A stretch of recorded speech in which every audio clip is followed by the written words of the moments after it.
PCS Prabodh group में आप सभी का स्वागत है। आज हमारे साथ जुड़े हैं विकास जी, जिनकी रैंक 66 बीपीएससी में 53 आई है और इनका माध्यम ज्योग्राफी रहा है, मीडियम इनका इंग्लिश रहा है।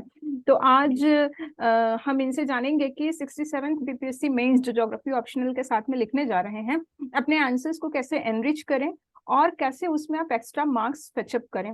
तो बहुत बहुत स्वागत है विकास जी, हमें अपना समय देने के लिए। और आप स्टूडेंट्स को प्लीज एड्रेस करिए इन इश्यूज पे कि आंसर कैसे लिखा जाए और कैसे अच्छे नंबर्स हम ले आए।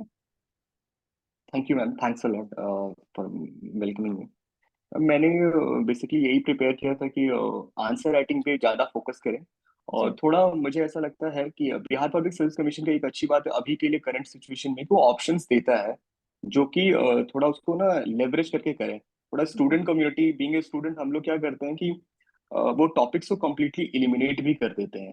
हम्म। पर हर सेक्शन में सेक्शन 1 है, सेक्शन 2 है, जिसमें कि थ्री थ्री क्वेश्चंस करने हैं। और मुझे ऐसा लगता है कि हम लोग की प्रिपरेशन उतनी रहती है जिसमें कुछ क्या कहलाता है टॉपिक्स हम स्ट्रॉन्ग कर लेते हैं, और वो हम्म। हमें पता लगता है प्रीवियस ईयर क्वेश्चन पेपर से पता लगता है। जी। पर हाँ, पर एक चीज है कि पूरी बुकलेट में अगर कोई क्वेश्चन हमें नहीं भी आता है, लेकिन अगर हम स्ट्रक्चर्ड आंसर लिखे तो एग्जामिनर एवरेज मार्क्स भी दे सकता है और उससे एवरेज ऊपर भी देता है।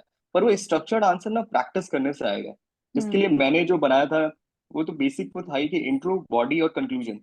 जिसमें मैंने इंट्रो पे और कंक्लूजन पे काफी एक्ट किया था। पर हम्म। मैंने बॉडी के लिए भी बहुत अच्छा था कि बॉडी में मैंने काफी ये, जैसे बॉडी को मैं पहले डिस्कस करूँ तो मैं ग्राफ्स पे बड़ा कॉन्सेंट्रेट करता था। अगर मैं एग्जांपल लूँ, एग्रीकल्चर इंडस्ट्री हो, एमएसएमई हो, हम्म। और भी जो जिसमें ग्राफिक ग्राफ बन सकता है, तो मैं ग्राफ एक जरूर प्रिपेयर करता था। और मैंने ये कोशिश करता कि क्वेश्चन चाहे जो भी डिमांड करे, मेरा ये ग्राफ का प्लेसमेंट आंसर में होना बहुत जरूरी है कि एग्जामिनर को दिखना चाहिए कि मैंने कुछ लिखा है, ग्राफ लिखा है, पाई जी। चार्ट लिखा है। जैसे हम्म। एग्रीकल्चर था तो मेरा प्राइमरी सेकेंडरी टर्सरी एक इंडिया का इंडियन इकोनॉमिक सर्वे से हम्म। और एक बिहार इकोनॉमिक सर्वे से बिहार का रखता था मैं। Hmm. Whether it is general studies हो, अगर एग्रीकल्चर से, whether it is science tech में पूछे या करंट अफेयर में पूछे, वो ग्राफ हर जगह लगना चाहिए। हम्म। ये था। और weather it is a pie chart हो, तो इन सब चीजों के लिए मैं ये रखता था। और कुछ अच्छे अच्छे बहुत सारे मैं गुड वर्ड्स लेके आता था जो मेरे पास है भी अभी।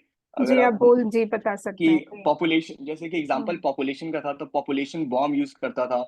और इंडिया का मैप में बहुत ज्यादा बनाया था मैंने, इंडिया का हो चाहे वर्ल्ड का मैप हो, जो कि यूट्यूब से ही मैंने सीखा था कितना जल्दी बना सकते हैं। जी। और उसमें बहुत ही कोशिश किया था कि वेल लेबल्ड हो, कि एग्जामिनर हम्म। को ये ना लगे, क्योंकि मैंने अभी जितने कॉपीज किसी को देखा था, जो मेरे को जो सेंड किया गया था, कि बच्चे मैप बना दे रहे हैं जस्ट फॉर अ नेम से कि हमने मैप बनाया है, which is hmm. Not important. आपको थोड़ा सा वेल लेबल्ड करना है। और एग्जामिनर को भी पता है कि जब आप आखिरी आंसर लिखते हैं ना एग्जाम में 3 घंटे में, कि वो हरी में रहता है। पर जी। स्टार्टिंग के तो मतलब आप 80% थोड़ा अपना दीजिए ना, कि 80% बेटर हो। हाँ, लास्ट 20% तो एग्जामिनर को लगता है कि अरे ये हरी में लिखा है, कोई बात नहीं, लेकिन वो उसपे वहां पर कंपनसेट कर देता है। हम्म। अगर हम इसका बिगिन करें कि मेन इसका क्या था, मेरे को आंसर राइटिंग प्रैक्टिस में इंपॉर्टेंट क्या था, इंट्रो वाले में जो मैंने जी। अभी मैम से पहले डिस्कस भी किया था कि इंट्रो को ना थोड़ा डाइवर्स रखा जाए और इंट्रो को ना मतलब स्पेशली पढ़ा जाए। क्यों? अगर हम अपनी एज ए इंडिविजुअल बात करें, जब न्यूज़पेपर पढ़ते हैं इंट्रोडक्शन हमें एक्साइट करता है, तभी मेन कंटेंट पे जाते हैं। तो सिमिलरली फॉर एग्जामिनर को रहता है कि इंट्रोडक्शन अगर बेहतर हो तो उसके लिए थोड़ा सा पंचिंग लाइन टाइप, मतलब कहना कि अच्छे अच्छे वर्ड्स थोड़ा सा ढूंढा जाए। जैसे आईआर में मैंने हार्ट टू हार्ट डिप्लोमेसी लिखा था। जैसे हम्म। जैसे अभी एक कंपैरिजन मैंने किया था, एक में लिख दिया था मोदी नोमिक्स भी लिखा था मैंने। मतलब ये था कि जी। जस्ट टू कंपेयर कि थोड़ा कैची फ्रेजेस वगैरह जो कि हम्म। इजीली अवेलेबल है अब मार्केट में, हम्म। यूट्यूब पे भी है और ऐसे भी है, तो वो लिखने से ना एग्जामिनर को थोड़ा इंटरेस्ट रहता है। ऑलरेडी उसको पता रहता है पर उसको लगता है कि हाँ थोड़ा बेटर है। और सेकंड पैराग्राफ में हम कोशिश करता है कि थोड़ा डेटा और स्टैटिस्टिक्स रखा जाए, जिसमें मेरी पॉसिबिलिटी है कि मेरे को याद रहे। कोई जरूरी नहीं है कि ब्लफ किया जाए उतना ज्यादा इसमें डेटा में। और इसके बाद बॉडी पे मैं वर्क करता था, बॉडी पे वही ग्राफ वगैरह पे वर्क करता था। केस स्टडीज पे यूज करता था, खास करके ज्योग्राफी ऑप्शनल पे। और केस स्टडीज में कोशिश करता था इंडिया और बिहार दोनों का डालने के लिए कि अच्छा। और केस स्टडीज बनाने के लिए ये है कि केस स्टडीज में भी एक स्किल है कि इंडिया का मैप, बिहार का मैप भी बना दीजिए, थोड़ा लिटरेचर कंटेंट भी लिख दीजिए और एक डाटा भी लिख दीजिए। तो थोड़ा केस स्टडीज बहुत बेटर लगता है, मतलब आउटपुट। और एक बॉक्स में बनाना बहुत जरूरी है कि बॉक्स में कि हाईलाइटेड रहे, एग्जामिनर को लगे कि हाँ उसने बनाया है। और हम्म। फिर उसके बाद मैंने इसमें डेटा फिगर वगैरह में मेंशन करता था, ग्राफ्स वगैरह भी मेंशन करता था। हाँ, और आंसर में बॉडी में ऑलवेज सब हेडिंग और पॉइंट्स में देता था मैं। हम्म। और जो ज्योग्राफी का जो एक मास्टर स्ट्रोक प्रोग्राम है, आई थिंक मुझे ध्यान नहीं, एएलएस का है, कोई एक टीचर है ज्योग्राफी ऑप्शनल के, तो उन्होंने अपने टेलीग्राम ग्रुप में ना काफी सारे बच्चों के वो रखे थे, लास्ट पीवीएस और सीएस सिविल सर्विसेज के वो रखे थे। उनका जो आंसर मॉडल देख के ना काफी सीखने को मिला था, और अभी भी टेलीग्राम पे शायद अवेलेबल होगा। मुझे उनका नेम ध्यान नहीं है, ज्योग्राफी ऑप्शनल के टीचर हैं। तो हम्म। उससे मुझे ये कन्वे हुआ था कि मुझे आंसर में जो 25 मार्क्स का ज्योग्राफी में क्वेश्चन पेपर है, जो क्वेश्चन है, उसको 3 पेज में समराइज कैसे करना है, कितना ब्यूटीफुली करना है, हम्म। जिसमें मेरे पास कंफर्टेबल टाइम हो। मतलब मेरे ख्याल से मैंने 15 to 20 मिनट्स में लेता था एक आंसर में, जिसमें कि स्ट्रक्चरल प्रिपेयर करता था, और इंट्रो और कंक्लूजन में मैं ऑलरेडी कुछ कुछ में तो मैंने, मुझे याद है कि मैंने एंड में, मेरे पास जब टाइम कम था तो मैंने कंक्लूजन और इंट्रो लिख दिया था, बाद में मैंने बॉडी लिखा था। कि अच्छा। कोई मेरे को कोई इशू नहीं लगा था, कि बाद में मुझे लगा कि मेरे को टाइम का थोड़ा कंपनसेट करना था, तो मैंने इंट्रो और कंक्लूजन लिख दिया था, बाद में मैंने बॉडी आखिरी वाले में मैंने लिखा था, तो कोई जी। इशू नहीं हुआ था। हम्म। तो बाकी मैम आप पूछ सकते हैं मेरे को अभी, आप पूछिए जी कुछ। जी। अच्छा, सेक्शन 1 और सेक्शन 2 जो ज्योग्राफी में आते हैं, उसमें से कुछ ऐसे प्रायोरिटी वाइज टॉपिक्स जो कि ज्यादा मोस्ट प्रोबेबल हैं अभी 67th मेंस के लिए, थोड़ी सी उस पर चर्चा कर दीजिए कि वो टॉपिक्स पहले कोई भी कैंडिडेट वो पहले कवर करे दोनों सेक्शन के लिए। मैंने जैसे सेक्शन 2 पहले अटेम्प्ट किया था मैंने अपने ज्योग्राफी में, और वो मेरे लिए ये था कि मुझे लगा था कि सेक्शन 2 मेरा ज्यादा स्ट्रांग है जनरल स्टडीज से, क्योंकि सेक्शन 2 थोड़ा जनरल स्टडीज के करीब आता है। जी। तो सेक्शन 2 में सिलेबस अगर मैं डिस्कस करूँ तो हम्म। पहला जो क्वेश्चन सेक्शन 2 में आता है वो इंडियन ज्योग्राफी के ऊपर ही रहता है, फिजियोग्राफी के ऊपर होता है, जियोलॉजिकल के ऊपर होता है, और उसमें से एक क्वेश्चन जरूर रहता है, या मानसून के ऊपर होता है। जी। तो ये मैं अटेम्प्ट अटेम्प्ट करता था ये वाला क्वेश्चन, और एक पॉपुलेशन जो सेक्शन में ही सिलेबस में जो पार्ट भी है पॉपुलेशन से रिलेटेड होता था। हम्म। पर यहाँ पे ये आता है कि सेक्शन 2 में भी एक चीज कहते हैं, जोग्राफर्स का नेम मेंशन बड़ा इंपॉर्टेंट है, क्योंकि अच्छा। ज्योग्राफी ऑप्शनल का आंसर मोस्टली मैंने ये फिगर आउट किया था कि मैंने जो स्टूडेंट्स का देखा था कि कुछ क्वेश्चंस कि वो लोग ज्योग्राफी के ना आंसर लिख रहे हैं, but it's completely general studies के टाइप का, तो फिर एग्जामिनर मार्क्स देने से प्रिवेंट करता है। मानसून में तो मानसून के बहुत सारे थ्योरीज है, पॉपुलेशन है तो पॉपुलेशन के भी थ्योरीज है।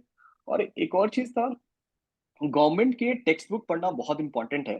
जी। खास करके अब पीआईबी वगैरह पे बहुत अच्छा सोर्सेज आता है, और उनके वर्ड्स और लैंग्वेज और डेटा अगर डाले और उसमें सोर्स लिख दिया जाए कि यहाँ से मैंने पिकआउट किया है, और हम्म। हर एक स्केल का है, मतलब हर एक जैसे कि ज्योग्राफी का बेस्ट पार्ट ये था सेक्शन 2 का, जी। मिनिस्ट्रीज का हर एक मिनिस्ट्री है, मिनिस्ट्री ऑफ इंडस्ट्री है तो वहां से आपको डेटा मिल जाता है, मिनिस्ट्री ऑफ हाँ। एग्रीकल्चर है वहां से डेटा मिल जाता है, और ये बड़े बड़े टॉपिक्स ही हैं हम्म। ज्योग्राफी के। आईआर भी एक आता है जो कि इंडियन ओशन रीजन से है, तो मिनिस्ट्री ऑफ एमईए से मिल जाता है। मतलब ये चीजें हैं। और सेक्शन 2 को जितना आप बेहतर बना सकते हो जनरल स्टडीज का भी, पर ज्योग्राफी का टच डालते हुए इंट्रोडक्शन में। Hmm. When it comes to section 1 में जब हम आते हैं, तो कोर ज्योग्राफी होता है जिसमें कि थ्योरीज वगैरह पूछा जाता है, और उसमें सिलेक्शन करने का भी ज्यादा रहता है। तो मेरा सेक्शन 1 इतना ज्यादा स्ट्रांग नहीं था, और मैंने उतना बनाया भी नहीं था क्योंकि मैंने उसको थोड़ा कम प्रैक्टिस किया था। पर एक जियोमॉर्फोलॉजी से क्वेश्चन आता है, जी। क्लाइमेटोलॉजी से क्वेश्चन आएगा, और एक आपका ओशनोग्राफी से, तो ये तीन जो है कोर है, तो इनको अगर हम प्रिपेयर कर लें तो जी। सेक्शन 1 इजिली मैनेजेबल है। और थोड़ा हम्म। ज्योग्राफी का सिलेबस काफी हद तक थोड़ा सा इन्होंने कम भी रखा है सिविल हम्म। सर्विसेज के कंपैरिजन में करो तो। पर हम्म। इसमें ये कि जो जियोमॉर्फोलॉजी का एक क्वेश्चन भी देते हैं, इस बार तो 25 मार्क्स का दिया था 66 में, पर लास्ट टाइम 50 मार्कर्स का देते थे, तो 50 मार्कर्स में ये था कि 6 पेज लिखना होता था। हम्म। पर जियोमॉर्फोलॉजी का एक ये बेहतर है कि डेविस एंड पेंक टॉपिक्स हैं, फ्लूवियल जो वो है रिवर से जो इरोजन है वो है, साइकिल ऑफ इरोजन है, तो यही सब टॉपिक ज्यादातर रिपीट करता है। और इसको बड़े अच्छे से हम डायग्राम के थ्रू रिप्रेजेंट करके प्लेस कर सकते हैं कि एग्जामिनर वहां पर फोर्स हो जाए कि हमें मार्क्स आई थिंक 30 to 35 के बीच में भी दे सकता है, ये है। ओके। अगर सेक्शन 1 में और टॉपिक्स है तो इकोनॉमी से है, जिसमें ट्रेड से रिलेटेड है, हम्म। पॉपुलेशन से है, और उसमें एक पॉलिटिकल पॉलिटिकल ज्योग्राफी भी है, तो उसमें से भी जो क्वेश्चंस आते हैं तो बेटर तरीके से आते हैं, और आप उसमें भी डायग्राम्स के थ्रू रिप्रेजेंट कर सकते हैं। और बाकी यही सब है, मतलब ये है कि बेसिकली आप आंसर राइटिंग पे ज्यादा से ज्यादा फोकस करें, और आंसर में जो भी कंटेंट हम पढ़ रहे हैं उसका प्लेसमेंट बहुत इंपॉर्टेंट है। अगर वो मैं रिटेन नहीं कर पा रहा और प्लेस नहीं कर पा रहा, तो वो जो डेटा मैंने रीड किया है उसको जल्दी दिमाग में, एक तो वो रिसाइकल वो हटता नहीं है, तो जरूरी है कि उसको हटा दिया जाए, क्योंकि कोई बेनिफिट नहीं है ज्यादा पढ़ने से। ज्यादा रिटर्न मटेरियल पर ज्यादा रेप्लिकेट करें कि मैं 3 पेज पे लेंथ एंड ब्रेथ के हिसाब से जो बीपीएससी का स्टैंडर्ड जो शीट है उसमें मैं कैसा रिप्रेजेंट कर पा रहा हूँ, और जी उसी को आप चाहे तो क्रैम भी कर सकते हैं। मतलब ये है, प्रीवियस ईयर पेपर बहुत इंपॉर्टेंट है, जी। वही अच्छा रिपीट सर। करते हैं ये लोग। जी। अच्छा, जैसे आपने बताया कि आपने इंट्रोडक्शन और कंक्लूजन यही दो, और बॉडी स्ट्रक्चर को आपने थोड़ा बाद में प्रायोरिटी दी, लेकिन आपने इंट्रोडक्शन और कंक्लूजन पे बहुत ज्यादा काम किया है। तो कुछ आप ऐसा रिसोर्सेज बता सकते हैं एस्पिरेंट्स को कि जहाँ से वो कैची वर्ड्स या कॉस्मेटिक आंसर कैसे वो प्रिपेयर करें, जो न्यू कमर्स आ रहे हैं। बहुत अभी तो जैसे न्यूज़पेपर में कहूंगा कि न्यूज़पेपर्स है, हम्म। पर न्यूज़पेपर्स में ना मतलब ज्यादा डिटेलिंग नहीं करने का, हेडिंग्स भी पढ़ सकते हैं टॉपिक हम्म। वाइज। टॉपिक वाइज कहने के जैसे पॉपुलेशन है तो पॉपुलेशन के जी। ऊपर पॉपुलेशन बॉम्ब वर्ड हो जाता है। हम्म। और भी बहुत से वर्ड्स अभी मुझे रिकॉल नहीं कर पा रहा हूँ। और जी। मेरे लिए थोड़ा फॉर्चुनेट इस वजह से था, मुझे हम्म। कहीं से टेलीग्राम ग्रुप से एक लिस्ट ऑफ टॉपिक्स के सिविल सर्विसेज का, आई थिंक विजन का था या किसी और का था, उन्होंने आगे से कंपाइल कर रखा था। पर अच्छा। वो कंपाइल्ड को अब हम जस्ट यही था कि कैसे आंसर में रेप्लिकेट कर रहा था, वो अब इंडिविजुअल टू इंडिविजुअल कैरी कर रहा था कि उसको कैसे लेना है। जी। जैसे फार्म टू फोक है, तो लैब टू फार्म है, तो ऐसे ऐसे वर्ड्स अंडरस्टैंड, मतलब हाँ। ये था कि हम डाल सकते हैं मतलब ये। और जी। सोर्सेज यही था जो इंटरनेट पे अवेलेबल था। हम्म। और कुछ अच्छी अच्छी मैगजीन्स भी आती हैं, मतलब जो अगर फ्री टाइम पे हो तो अगर रीड करें, पर उसमें ये कि ऑब्जेक्टिव हो कि हमारा कैची फ्रेजेस हम निकालने की कोशिश करें। हम्म। और बेस्ट सोर्स तो मुझे गवर्नमेंट के सोर्सेज लगते थे, पीआईबी है, जी। चाहे इकोनॉमिक सर्वे है, इकोनॉमिक सर्वे भी बहुत अच्छे अच्छे वर्ड्स डालता है। पर यही कि थोड़ा टाइम टेकिंग प्रोसेस है, पर it will reward you a lot, मतलब हम्म। ये है। जी। अच्छा। और जैसे क्वेश्चंस चूज कैसे करें सेक्शन 1 और सेक्शन 2 में? मान लीजिए कि मुझे 6 में से 5 टॉपिक्स के तैयार हैं अच्छे से क्वेश्चंस, तो उसमें से मैं कौन सा चुनूं, कौन सा एरिया या कौन सा टॉपिक चुनूं जहाँ पे मुझे ज्यादा स्कोप हो एंड मतलब अच्छा आंसर लिखने का और अच्छे मार्क्स पिचअप करने का? अब जैसे मैंने अपना, मेरे को तो ये था कि सेक्शन 2 मैंने अटेम्प्ट किया था, सेक्शन 2 में जी। मेरा बेटर था। और सेक्शन 1 में मेरे को भी इश्यूज आया था, कुछ कुछ थ्योरी से, वन थर्नल एग्रीकल्चर का था, मैं उसमें लिख सकता था, पर मुझे ऐसा लगा कि मैं कन्वे बेटर नहीं कर पाऊंगा। तो हम्म। मैंने वही चीजें चूज किए थे जो जिसमें मैं कन्वे बेटर कर पाऊँ। और जी। लेटर ऑन मैंने आंसर्स में थोड़ा सा ज्योग्राफिकल टच देने के बाद भी मैंने जनरल स्टडीज का टच दिया था, कि एग्जामिनर अच्छा। को थोड़ा सा लगे कि डाइवर्सिटी रहे मतलब। ओके। और एक चीज मैंने फोकस किया था कि अगर किसी क्वेश्चन में मुझे नहीं आ रहा है, हम्म। स्ट्रक्चरल फॉर्म में हो, कि इंट्रोडक्शन हो, और बॉडी में मैं कोशिश करूँ कि 2 केस स्टडीज डालूं। और ओके। मुझे ऐसा लगता है कि एग्जामिनर थोड़ा इंप्रेस भी होता है ज्योग्राफी ऑप्शनल में केस स्टडीज, मैप्स और डायग्राम्स वगैरह से। और जी। ज्योग्राफिकल जो ज्योग्राफी के जो भी ज्योग्राफर्स हैं उनके नेम, मुझे ऐसा लगता है कि एग्जामिनर ये सब चीजें सर्च करता है। और थोड़ा जी। सा बेटर लिटरेचर है कि हम सही से भाषा शैली अगर बेटर रख रहे हैं, तो जी। वो आई थिंक वो डिलीवर हो जाएगा मतलब ये। जी। अच्छा। और एक और चीज मैम मुझे कहना था कि हम्म। मैंने इस लर्निंग प्रोसेस में ये जाना था, कॉन्सेप्ट ऑफ इटिमोलॉजी है। इटिमोलॉजी का कॉन्सेप्ट ये है कि अर्बनाइजेशन एक वर्ड है, तो ये हम्म। अर्बनाइजेशन जो वर्ड है ना, अगर गूगल पे हम सर्च करते हैं तो इटिमोलॉजिकली कैसे अर्बनाइजेशन एक वर्ड बना है, किस किस का कॉन्ट्रीब्यूशन है, अगर हम थोड़ा ऐसे पढ़े ना तो वो लॉन्ग टर्म मेमोरी में रहता है। ओके। जैसे हमारे यहाँ मैंने नोटिस किया था कि किसी भी बच्चे का नाम देते हैं तो हम यूजुअली जो पसंद आता है वैसे नाम देते हैं, पर इन स्टडीज क्या होता है, नॉमेनक्लेचर बड़ा सोच समझ के देते हैं। तो हम्म। उस नॉमेनक्लेचर को अगर हम समझ जाए ना, तो एग्जाम में अगर वोकैबुलरी अगर थोड़ा सा भी स्ट्रांग है ना, तो आप डिकोड कर लोगे कि यार इसमें लिखना क्या है। ओके। मुझे ऐसे हेल्प आउट हुआ था, मतलब ये था। इवन कि आपका नॉलेज लिमिटेड है उस एरिया पे, but you can decode and answer in हाँ दी मतलब, स्ट्रक्चर्ड फॉर्मेट। हाँ मतलब अगर थोड़ा सा वर्ड्स को ब्रेक करे, संधि विच्छेद हाँ। जैसे कहते हैं, वर्ड्स को ब्रेक करे जी। ऑटोमेटिकली। जैसे एक एग्जांपल मैं ले लूं, तो इसमें इंक्लूसिव डेवलपमेंट भी एक वर्ड है। जी। इंक्लूसिव का मतलब ये इंक्लूजन है, तो अब जी। इंक्लूजन पे मैं सेवरल बना सकते हैं, political inclusion, economic inclusion, social inclusion, environmental inclusion. And I think examiner ये देखता है कि हाँ कितना आप उसमें डेप्थनेस ला पा रहे हो, मतलब जी। लिमिटेड शीट्स में। जी। अच्छा, आपने अपनी तैयारी के दौरान में कौन कौन से बुक्स और कौन कौन से रिसोर्सेज को फॉलो किया? जैसे एक तो आपने बताया बहुत सारे टेलीग्राम और इंटरनेट सोशल मीडिया को, हाँ और बुक लिस्ट आपने कौन कौन सी फॉलो की थी? मैम, बुक लिस्ट में ज्योग्राफी ऑप्शनल में एक सविंदर सिंह आते हैं, तो उसमें जी। भी बहुत वो बल्की बुक है। पर हम्म। बिहार पब्लिक सर्विस कमीशन के हिसाब से आप सेलेक्टिवली आप चूज कर सकते हैं। और जी। एनसीईआरटी मेरे को पतली बुक है, पर एनसीईआरटी मेरे को बहुत हेल्प आउट किया था।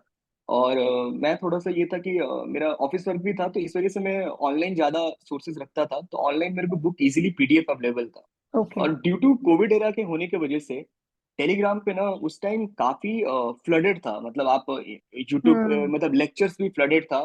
तो मैंने ओके। काफी लेक्चर्स भी देखे थे सुबह रंजन मैम के, जो ज्योग्राफी ऑप्शनल के जो टीचर थे, मैंने उनके लेक्चर्स फॉलो किया था। अब मुझे नहीं पता कि अब शायद यूट्यूब पे शायद हाँ। टेलीग्राम पे अब शायद बैन हो, पर उस टाइम लेक्चर्स अवेलेबल थे, मतलब ओके। 2020-21 के टाइम अवेलेबल थे। ओके। ओके। और सर आप कुछ कंक्लूड करते हुए और कुछ एस्पिरेंट्स को कहना चाहेंगे अंत में, जो जिनका माध्यम इंग्लिश और ऑप्शनल ज्योग्राफी है? आई थिंक यही कि मैम आंसर राइटिंग प्रैक्टिस करें, पर आंसर राइटिंग में बेस्ट है कि एक ये हमारे को होना चाहिए कि जो भी हमें कंटेंट अगर 25 मार्क्स का 3 पेज का है, तो उतना ही हमको आना ही चाहिए। डोंट प्रेशराइज, ओवर प्रेशराइज नहीं करना है, ओवर इंफॉर्मेशन भी नहीं लिखना है। जी। प्रायोरिटी ऑफ, जैसे एक लेवल आ जाता है जब हमें समझ आता है कि प्रायोरिटी ऑफ कंटेंट भी होता है, कि प्रायोरिटी ऑफ कंटेंट की जो मुझे पता है उसमें कौन सा प्रायोरिटी दो कि एग्जामिनर मार्क्स दे। और एक स्ट्रक्चर्ड अपना खुद बना ले कि इंट्रोडक्शन में मुझे यही लिखना है, आगे से वेल प्रिपेयर्ड हो। वहां पर टाइम वाकई में नहीं मिलता, इसमें कोई जी। गुंजाइश नहीं है। भले हाँ। वो लगता है कि सिविल सर्विसेज का अलग है, पर बिहार जो भी मेंस लिखते हैं उसमें 3 घंटे हमें बहुत कम पड़ जाता है। जी। और बॉडी पार्ट पे वर्कआउट करें, कि बॉडी पार्ट में खासकर इसमें ज्योग्राफी में मैप्स वगैरह पे काफी वर्कआउट करें, और आंसर को बड़ा अट्रैक्टिवनेस की तरह ले जाएं। मतलब 80% तो ले जाएं, 20% वो नेचुरल है कि आप हरी में रहेंगे। और इसमें मैं बोलूंगा रीड कम करें, आंसर राइटिंग ज्यादा प्रैक्टिस करें, और जो भी हम्म। रीडिंग किया है उसमें थोड़ा सा ऑप्टिमाइजेशन लेके आए, कि मुझे कम ही पता हो। जैसे एक एग्जांपल ब्रॉड टॉपिक है एग्रीकल्चर है, तो एग्रीकल्चर को मैं सेक्शन 1 में भी अच्छे से लिखूं, सेक्शन 2 में भी अच्छे से लिखूं, और जनरल स्टडीज पेपर में आता है तब भी अच्छे से लिखूं, कि ऐसा होलिस्टिक एक वो आप करो कि जी। उस हिसाब से मैं प्लेसमेंट करूँ। और सेम कंटेंट आप हर जगह लिखो, कोई इशू नहीं है। हम्म। बस ये कि ऑप्शनल में आपको जोग्राफर के नेम अलग से बुक लिस्ट बना लीजिएगा। बस हम्म। एग्जामिनर ये सर्च करता है कि इंट्रोडक्शन में हम मेंशन कर दें। और कंक्लूजन में मेरा फेवरेट था सस्टेनेबल डेवलपमेंट गोल्स और हम्म। गवर्नमेंट की स्कीम्स, कि जी। मैं हमेशा कंक्लूजन लिखूंगा। तो वेदर सस्टेनेबल डेवलपमेंट गोल्स को मैंने याद कर लिया था, 17 की 17। जी। इसमें भी 17 हमें टोटल काम नहीं आता है, ऊपर के 5 काम आते हैं। 10 हो गया, 11-12 हो गया, ये सब काम आते हैं। क्लाइमेट चेंज वाला 13 है, तो इनका मैं मेंशन कर देता था। पर गवर्नमेंट के स्कीम्स पर्टिकुलरली मैंने याद किया था कि जैसे पॉवर्टी से रिलेटेड है तो प्रधानमंत्री गरीब कल्याण योजना हो, आवास योजना हो, तो जी। और हब एंड स्पॉक मॉडल में मैंने काफी बनाया था। तो ऑलवेज मैं कंक्लूजन में गवर्नमेंट के स्कीम्स और एसडीजी का मेंशन करता था, जिससे मेरा आंसर क्लोज होता था। और वो भी, हाँ, लेकिन ये सारी चीजें डिपेंड करता है on the demand of the question. मतलब यस। ये है कि डिमांड मीट करना बहुत इंपॉर्टेंट है, ये नहीं है कि डिमांड आप नहीं मीट करो। जी। जी। बहुत बहुत धन्यवाद विकास जी, यहाँ पे आने के लिए थैंक और यू। हमें अपना समय देने के लिए।